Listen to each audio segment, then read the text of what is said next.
Yeah, buddy. Just got back. Oi! Out of the car! Come on. Look at these. Swear they ran the place. Just repotting my konjac, my Voodoo lily. So this one's a really strange plant. Pretty cool actually. It grows by what they call a corm, which is like a root potato sort of looking thing, rhizome, you know, for those people who aren't familiar. And it grows out of the middle here, so you got to plant it like this so it grows upwards. They go dormant during winter. It's edible. You can actually make a flour out of it as well. It tastes a bit like seafood. It takes about 3 years for it to get this size before they're sort of viable. Just before the warmer months, before it shoots, you can see that it's just shooting. This is when you plant the bulbs. So you can dig them up in winter and keep them in a box, or you just leave them in a pot, but sometimes they can rot. Up to you.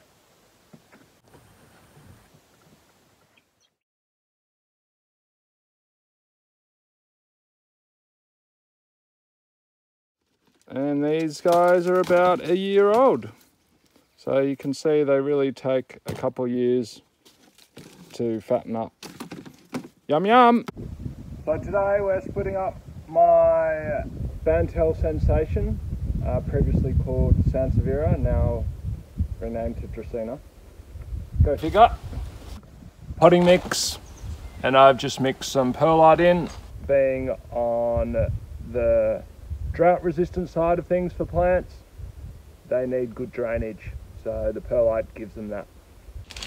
Gentle squeeze and a lift out. These guys take a while to grow. Once you split them, they quite often take at least 12 to 18 months before they fill out in the pot again and before they're ready for sale. And that's generally why they're so expensive. However, in tropic conditions, in the heat, they grow like weeds, and pretty sure they're classed as a weed in Queensland. So lucky I'm south of the border.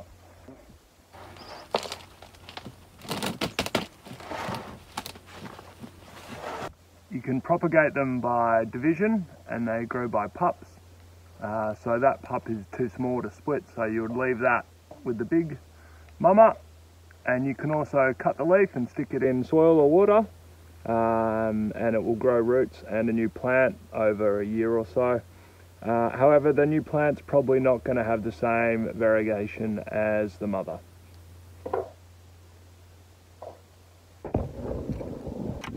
And make great little holes for frogs too.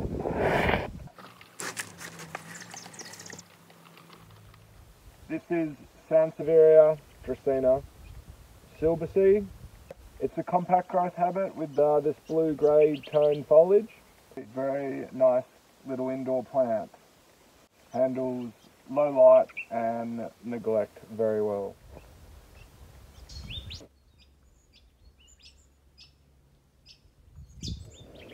Just in the carport here, it is wet and windy. It's a bit of a sad day today. I lost Winnie, the brown silkie. She didn't return home to the roost. She's off with the fairies. I couldn't find her at all, no feathers, nothing, so up and left me. So this is Sansevieria or Dracaena masoniana, or similar. Whalefin Dracaena, it's got the biggest leaves out of all of them. Just did a little split, pulled it out, the old snipperoo. Got some big paddles. Sell these for $25 each, plus freight.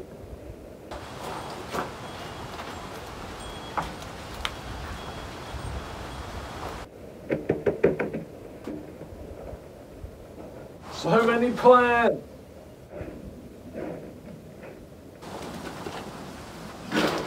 Just mix up some soil, a little bit in the pot, plant your pup in, centre it. Try not to get any down the middle, around the back.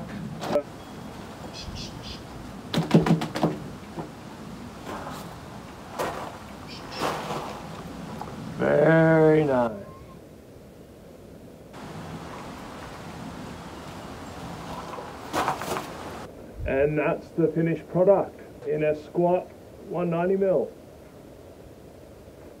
Very nice.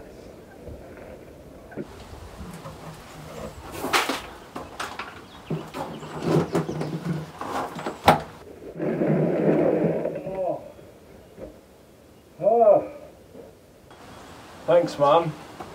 This is the original mother-in-law's tongue, or snake plant, sword plant, whatever you want to call it. Sansevieria Dracaena trifascicata. Great for low light, narrow garden beds, indoors, thrives on neglect. Only need to water this every 2 weeks, like a glass of water, and in winter like once a month or once every 2 months. So, can take a little bit of full sun, but goes a bit bleached and bronzed edges. And if you overwater it, it gets these rusty patches on the leaf. It's too big, too heavy. That needs to come out. Killing me, Mum. Put a heap of perlite in here, about that much, just so it's easier to carry. Sansevieria only need a shallow pot, so they're really good for tiny garden beds.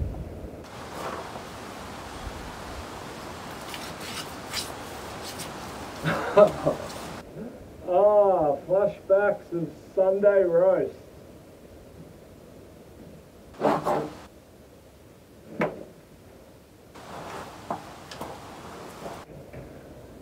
Now that's a slice of cake.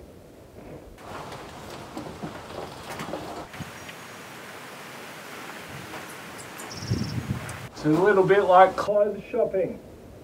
Going through the rack, trying to find the good ones.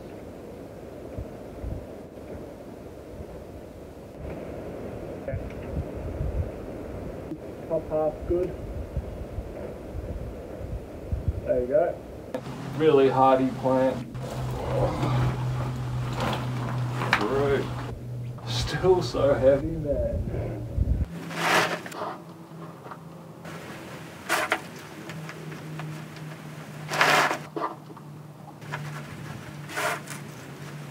Quite a nice specimen, hey? Just need some help lifting the thing now.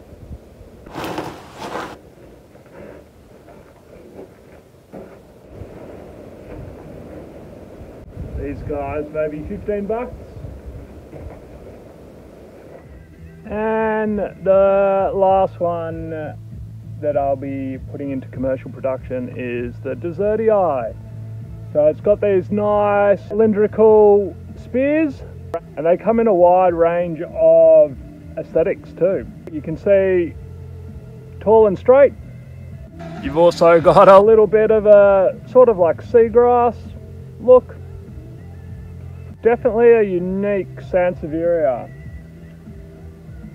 Check out this specimen. Pretty spiky. And they'll be right at home under my benches. Minimal light, secondary water. Perfect spot for them. Why'd you get special treatment? So much potting, dude. Well, if you are what you eat, I am bananas.